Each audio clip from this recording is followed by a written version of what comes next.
একমাত্র শেখ হাসিনাই ছিলেন সাংবিধানিক সরকার, যে ফর্মেই বলেন। সরি টু সে, আমি এটা বলতে চাই নাই।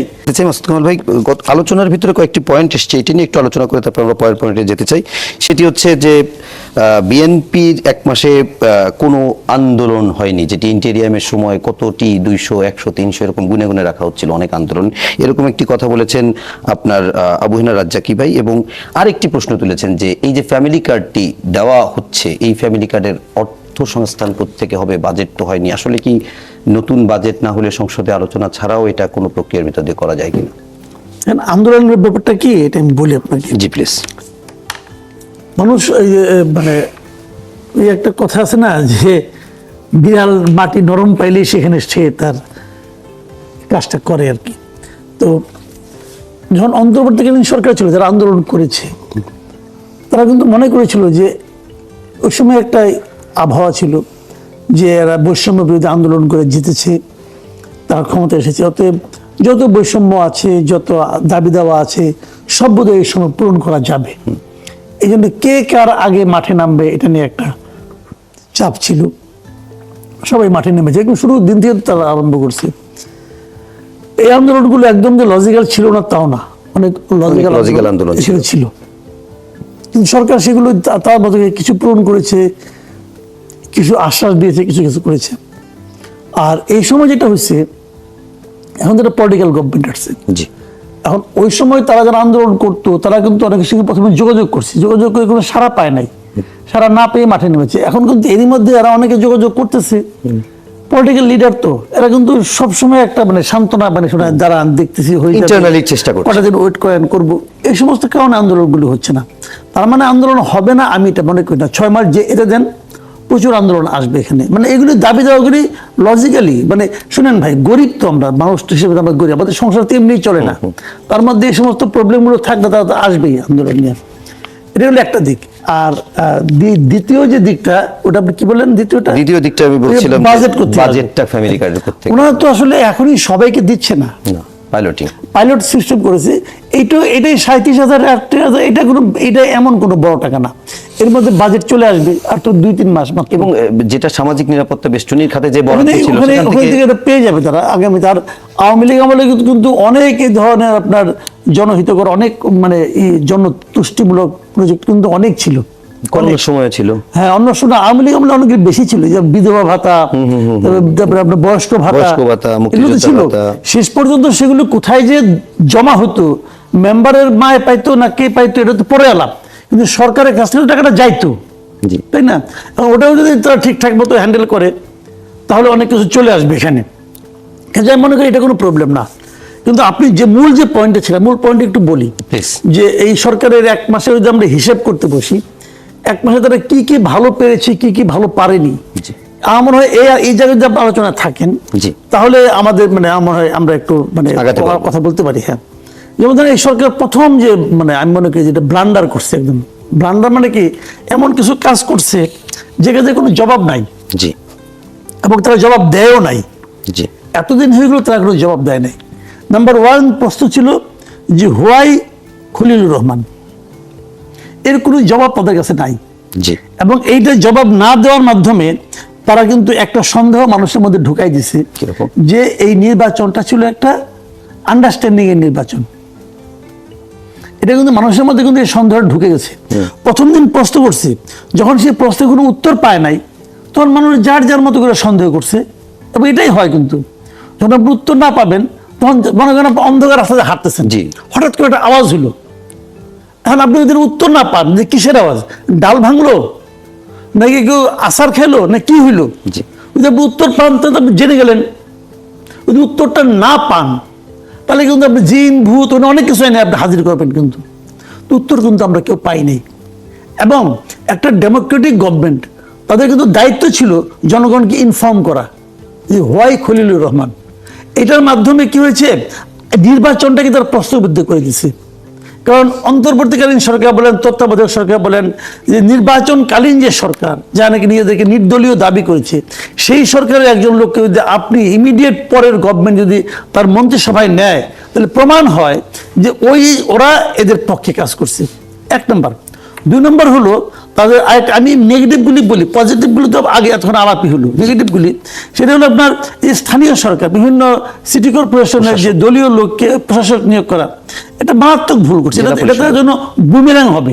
কিভাবে বুমেরাং কিভাবে?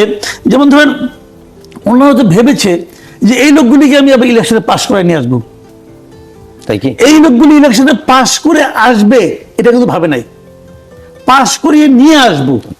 যখন আপনি নিয়ে আসার কথা ভাবেন, তার মানে কি আপনি এখানে একটা ঝামেলা করবেন, ওটা আর ইলেকশন থাকবে না।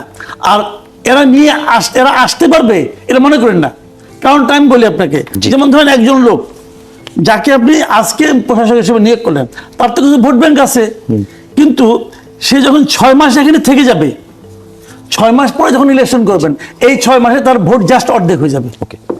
এবং তাকে তখন পাশ করে আনতে গেলে গভর্নমেন্টকে আবার ইঞ্জিনিয়ারিং করতে হবে। সেই নির্বাচন কিন্তু আপনার মনে আছে আওয়ামী লীগ আমলে প্রথম ক্ষমতায় আসার পর তারা একটা সিটি কর্পোরেশন নির্বাচন দিয়েছে। জি 2013 সালের শেষের দিকে খেলা আছে, 6টাতেই কিন্তু বিএনপি জিতছিল, 5 সিটি 5টাতে বিএনপি জিতছিল। এবং জেতার পর আওয়ামী লীগ চারে নির্বাচন তো হচ্ছে না, এইটা তাদের মধ্যে নানা রকম ক্যারিকেচার শুরু হয়ে গেল। নির্বাচন ছাড়া, ভোট ছাড়া কেমনে কেটে ক্ষমতায় থাকা যায়। এই বিএনপি কিন্তু ওই পথে হাঁটতেছে, একদম ওই পথে হাঁটতেছে। এবং তারা যে দলীয়করণটাকে সর্বব্যাপী করতে চাচ্ছে, সরি টু সে, আমি এটা বলতে চাই নাই, কিন্তু নতুন সরকার তবু বলি, তারা যে দলীয়করণটাকে সর্বব্যাপী করতে চাচ্ছে, তার সর্বশেষ উদাহরণ হলো এই বিশ্ববিদ্যালয়গুলিতে দলীয় ভিসি নিয়োগ করা। ভাই ঢাকা বিশ্ববিদ্যালয়ে ভিসি নিয়োগের একটা নিয়ম আছে। এখানে প্রফেসর, এখানে যারা টিচার আছেন, যারা সিন্ডিকেট মেম্বার আছেন, সিনেট মেম্বার আছেন, এদের মাধ্যমে ভিসি নির্বাচিত হয় ঢাকা ইউনিভার্সিটিতে। তারপরে 3টা প্রপোজাল যায় রাষ্ট্রপতির কাছে। মিলন ভাই কেন করবেন এটা? শিক্ষামন্ত্রী কেন নিয়োগ করবেন? মানে কি আমার দলের এই লোকটাকে নিয়োগ করতে হবে, কি তার লাভটা, তার ডিফারেন্সটা কি? তাহলে শেখ হাসিনার সরকার, অন্তর্বর্তীকালে ডক্টর ইউনূসের সরকার আর তারেক রহমানের সরকারের মধ্যে পার্থক্যটা কোথায়? এটা দেখার জন্য তো আমরা তাকে ভোট দেই নেই ভাই। ওকে, আমরা আরো একটু আলোচনা করব। বিশেষ করে আপনার কাছে একটা প্রশ্ন রেখে যাই, আমরা এরপরে একটু উত্তরটা জানবো। গত 1 সপ্তাহ আগে আপনি এই টকশোতে বলেছিলেন যে জামাত ডেপুটি স্পিকার নিবে, আপনি লিখে রাখেন, কিন্তু জামাত নেয়নি। এটা আপনার উত্তর জানতে চাই সাইফুল হক ভাই, আপনার কাছে একটু জানতে চাই।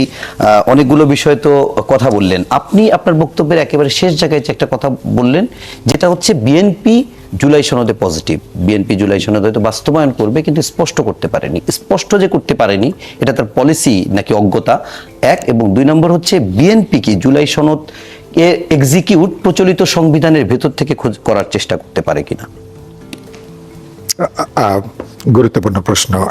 প্রথম হচ্ছে যে আমি প্রথম যেটা বলেছি যে পাবলিকলি বা অফিসিয়ালি বিএনপি জুলাই সনদের বিরুদ্ধে অবস্থান গ্রহণ করবে না, একদম। মানে করাটা যেটা বললাম বিপজ্জনক, আত্মঘাতী এবং ভুল চিন্তা হবে।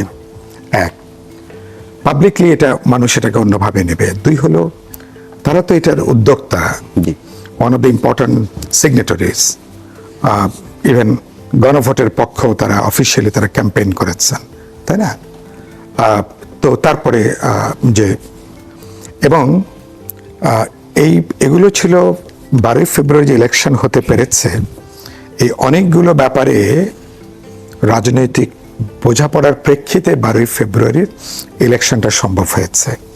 এইসব ব্যাপারগুলো যদি কনসেনসাস না আসতো, প্রবাবলি 12 ফেব্রুয়ারি ইলেকশনটা হয়তো পাওয়া যেত না। আচ্ছা, এই অ্যাসপেক্টটা বিবেচনার মধ্যে নেওয়া দরকার। আচ্ছা, এর সঙ্গে অনেকগুলো 1, 2, 3, 4 আছে। These are the points to be agreed. তারপরে নেক্সট কোর্স হচ্ছে এটা। তো এগুলো মোটামুটি ইতিমধ্যেই পলিটিক্যাল স্ফেয়ারে বা আপনাদের মিডিয়াতেও কিছু টুকটাক খুব মেইন স্ট্রিম না হলেও আলোচনা এসছে। 1 সেকেন্ড হলো যেটা আপনি বললেন, হ্যাঁ বিএনপির মধ্যে যখন ইলেকশন হয়েছে বা একটা কথা বললেন না, যখন 200-র উপরে যখন বিএনপির এখন, তখন এই আসনটাই তো বিএনপির মধ্যে এক ধরনের অতিরিক্ত আত্মবিশ্বাসের জন্ম দেয়। এটা শুধু বিএনপির জন্য, বিএনপির জায়গায় যদি অন্য কোনো দল হতো, কি বিপ্লবী ওয়ার্কার্স পার্টি হতো, তাহলে হয়তো একই ধরনের ঘটনা হতে পারতো। তো এটা একটা বিষয়। কিন্তু আমি মনে হয় যে যেটা আপনি বললেন, আপনার প্রশ্নের উত্তরে কিছুটা প্রশ্নের মধ্যে উত্তর আছে। বিএনপির সংবিধানের এখনো কিছুটা দোলা চলে আছে বলে আমার ধারণা। কিছুটা বিএনপি এই সংবিধানের মধ্যে 1, 2 হলো যে যেহেতু কনস্টিটিউশন পার্লামেন্ট এখন ফর্ম হয়েছে, সে পার্লামেন্টের মধ্যে যেটা বললাম, বিএনপি প্রবাবলি ওই পথেই যাওয়ার সম্ভাবনা হচ্ছে বেশি, যে তারা ওই বিলগুলোকে, যেসব ব্যাপারে আমরা 31 দফায় একমত হয়েছি বিএনপির সাথে বিপ্লবী ওয়ার্কার্স পার্টি, গণতন্ত্র মঞ্চ বা যুগপথের, প্লাস জুলাই সনদের অনেকগুলো প্রশ্ন যেখানে ব্রডলি আমাদের একটা কনসেনসাস আছে, আমার ধারণা বিএনপি একে একে এগুলোকে তারা ইমপ্লিমেন্ট করবেন। এবং আমি এখনো আমি ওরকম কোনো বলবো নেতিবাচক আমি চিন্তা এখনো করতে চাই না। বিএনপি এখনই মনে করি ইতিবাচকভাবেই তারা চিন্তাটা করছেন, কারণ পুরনো জমানায় তো কেউ আর আসলে ফিরতে চান না। তো সেই জায়গাগুলো থেকে আমার মনে হয় যে তারা এটাকে হাজির করবেন। তো প্রবলেমটা হবে জুলাই সনদে, যেখানে আপনি আবার ওর মধ্যে আছে যে 180 দিন এই পার্লামেন্টের ডুয়াল রোল, একদিকে সাধারণ এটা আইন প্রণয়নী প্রতিষ্ঠান হিসেবে যেভাবে কাজ করবে, আবার 180 দিনের জন্য এটা একটা কনস্টিটিউশনাল একটা বডি হিসাবে এর একটা কনস্টিটিউশন পাওয়ার নিয়ে এই পার্লামেন্টটা কাজ করবে। তো এটা কিন্তু এটাও এক ধরনের, এই আমি যখন এই আদেশ বা অধ্যাদেশ যেটা নিয়ে হতো, ধরেন এখন কোর্টে তো যে কোনো নাগরিক যেতে পারে, কিন্তু রাজনীতিকরা যখন একমত হন, রাজনীতিকরা যখন কোনো জিনিসে সমঝোতা করেন, সবসময় আইনগত জায়গায় তারা বিবেচনা করেন না, তারা বিবেচনা করেন পরিস্থিতি, কনসেনসাস, একটা পলিটিক্যাল ক্রাইসিস কিভাবে এগোনো যায়, পরবর্তী ট্রানজিশনে কিভাবে আমরা যেতে পারি। আমি সেই জায়গাটা মনে করি বিএনপির দিক থেকে এটা একটা বড় ধরনের অব্লিগেশন আছে। এই অব্লিগেশনকে বিএনপিকে জনবদ্ধ করে, জনগ্রাহ্য করে বোঝা যায় এরকম ভাষা, ল্যাঙ্গুয়েজে কথা বলতে হবে। আদারওয়াইজ বিএনপি জুলাই সনদের বিরুদ্ধে অবস্থান নিচ্ছে কিনা এই দায়টা বিএনপির পক্ষে নিয়ে খুব বেশি দূর যাওয়াটা কিন্তু বেশ কঠিন হবে আর কি, বেশ কঠিন হবে। ফলে সংবিধানে তারা চেষ্টা করবেন, কিন্তু ওটার একটা উত্তর লাগবে। জি, জুলাই সনদের, হ্যাঁ, আপনি 2 মাস সময় নেন পার্লামেন্টে, আপনি ধরেন গোটা আগামী 1 মাস, 29 মার্চ থেকে এপ্রিলের 30 পর্যন্ত আমি শুনছি 1 মাস চলবে।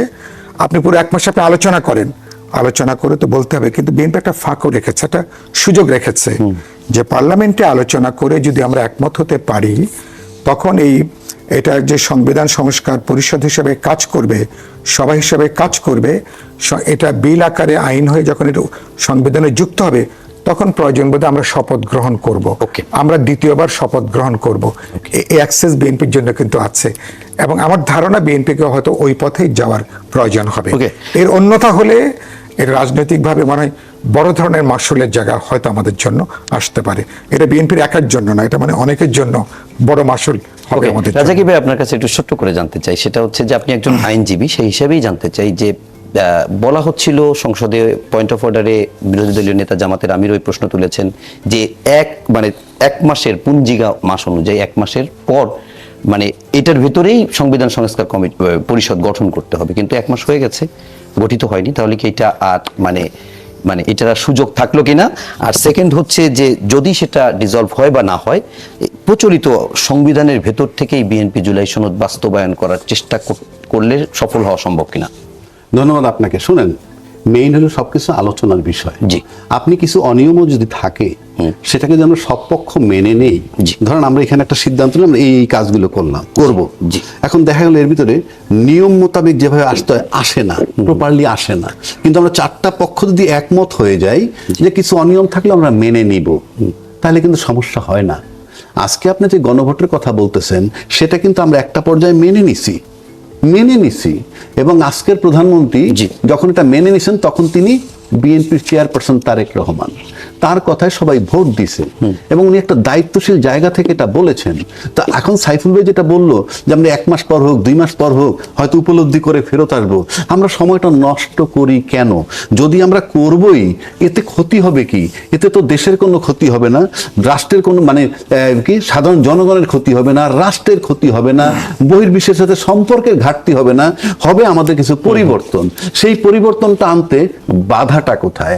এখন তারা যদি মনে করে এইটা অ্যাপ্রুভাল দিলে পরে এই কি যে আমাদের দলীয়ভাবে যে ক্ষমতাটা থাকে তার কিছু কমে যায়, সেটা যদি থাকে, সেটা তাহলে দল কেন্দ্রিক চিন্তা হইল, রাষ্ট্র কেন্দ্রিক না, 1 নম্বর। 2 নম্বর হইল, আমরা যদি যে সংবিধানটা যে অবস্থায় আছে, শেখ হাসিনা চলে যাওয়ার পর ওই সংবিধানের কিন্তু তত্ত্বাবধায়ক সরকারও নাই, আর অন্তর্বর্তীকালীন সরকারও নাই। যে সরকারের কথা সংবিধানে নাই, তাহলে সেই সংবিধানটা এই সরকার চালায় নাই। গল্প মুখে করলে তো হবে না। আমার নাম যদি আমার বইতে, যেমন আপনার চেয়ারম্যানের নাম যদি আপনার এখানকার গঠন প্রণালীর মধ্যে না থাকে, তাহলে আপনার চেয়ারম্যান তো এটার চেয়ারম্যান নন। কাজে উনি সাংবিধানিক সরকার না ইউনূস সাহেব। তাইলে অন্তর্বর্তীকালীন সরকার তো সংবিধানের বাইরে, উনি তো ওই সংবিধান চালাইতেই পারেন নাই, যার জন্য 26শে ফেব্রুয়ারিতে নির্বাচন হয়েছে এবং সবাই সেটা মেনে নিছে সংবিধানের বাইরে। এখন এসে যদি বলেন সংবিধান মোতাবেক নির্বাচন হচ্ছে, অ্যাবসার্ড। এটা হলো 2/3 মেজরিটির শক্তি দেখানো ছাড়া আর কিছুই নয়। তবে আমি মনে করি, আমি মনে করি এই জুলাই সনদের পদক্ষেপ নিয়েই কিন্তু সংবিধান সংস্কার এবং সেখানে ঢুকতে হবে। এটা হলো প্রবেশ দ্বার বলতে পারেন, তাহলে এই সংবিধানে ঢোকা কঠিন হবে। ওকে, অনেক ধন্যবাদ। আমরা সপ্তাহে ঠিক এক সপ্তাহ আগে এখানে বলে গেছেন যে জামাত ডেপুটি স্পিকার কোনো শর্ত ছাড়াই নেবে, আপনি লিখে রাখেন, কিন্তু জামাত নেয় নাই। ব্যাখ্যা আপনার? ওটা লিখে রাখছেন? মনেই আছে, লেখার দরকার। তাহলে ওটাকে কাইটা দেন। কেটে দিলাম। আমি এটা ভুল বলছি, আমার কথাটা ভুল প্রমাণিত হয়েছে, হইতেই পারে না। হইতে পারে। আমি তো জ্যোতিষও না এবং আমি ফেরেশতাও না, আমি সব জানতা না। আমি আমার মতো করে এই কোয়েশন করছি। আমার এই কোয়েশন জন্য জামাতকে আমি যতটুকু চিনি, যতটুকু জানি, জামাতের নেওয়ার কথা আমার হিসাব অনুযায়ী, আমার হিসাব মেলে নাই। জামাত 91-এও কিন্তু নিতে পারতো একটা মিনিস্ট্রি, জামাত নেয় নাই। না নিয়ে আমি জামাতের অনেক নেতার মুখেও শুনছি তারা ভুল করছে। ওই হিসেব থেকে আমি বলেছিলাম এবার জামাত নেবে, কিন্তু জামাত নেয় নাই। না নিয়ে এখন 2 দিন পরে জামাত আবার কি বলে শুনি, আমরা ওয়েট করি। কিন্তু আমার কথা হলো কি, আমরা তো মানে মনে করেন একটা ঘটনার প্রেক্ষিতে দলটাকে চিনে ওইভাবে হিসাব করে আমি আমার একটা অপিনিয়ন দিয়েছি এবং আমার ধারণা ছিল তারা নিবে। তার মানে আমি যেভাবে জামাতের রাজনীতিটাকে বিচার করি, জামাতে তো ওইভাবে বিচার করে না। পার্থক্য হতেই পারে। একদম স্পষ্ট, একদম স্পষ্ট। আমি ভুল বলেছি। ওকে ভাই, একদম স্পষ্ট। কিন্তু এখনো নেওয়ার সুযোগ আছে কিনা সেই প্রশ্নটি থেকে যায়। এখন বোধহয় সুযোগ খুব বেশি। আমরা সাইফুল হকের কাছে একদম যেতে চাই, যেহেতু আমরা নতুন সরকারের 1 মাস নিয়ে আলোচনা করছি, আপনার কাছে 1 মিনিট একটু জানতে চাই, সামনে সরকারের জন্য সবচেয়ে বড় কি চ্যালেঞ্জ দিচ্ছেন? সরকারের জন্য যদি বলেন দুটো তিনটে।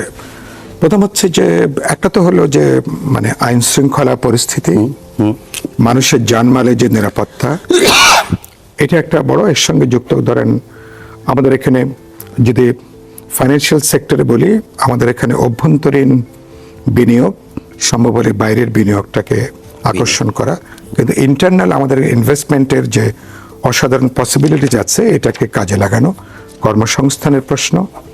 আর গুরুত্বপূর্ণ আমি মনে করি যে ধরুন এই যে ধর্ষণ, চাঁদাবাজি, সন্ত্রাস, চাঁদার, এটা কিন্তু সরকারের, আমার আশঙ্কা আছে সরকারের অনেকগুলো ভালো কাজকে এটা কিন্তু ওভারশ্যাডো করে দিতে পারে যদি সন্ত্রাস, চাঁদাবাজি, দখল এগুলোকে যদি খুব কঠোরভাবে যদি নিয়ন্ত্রণ করা না যায়।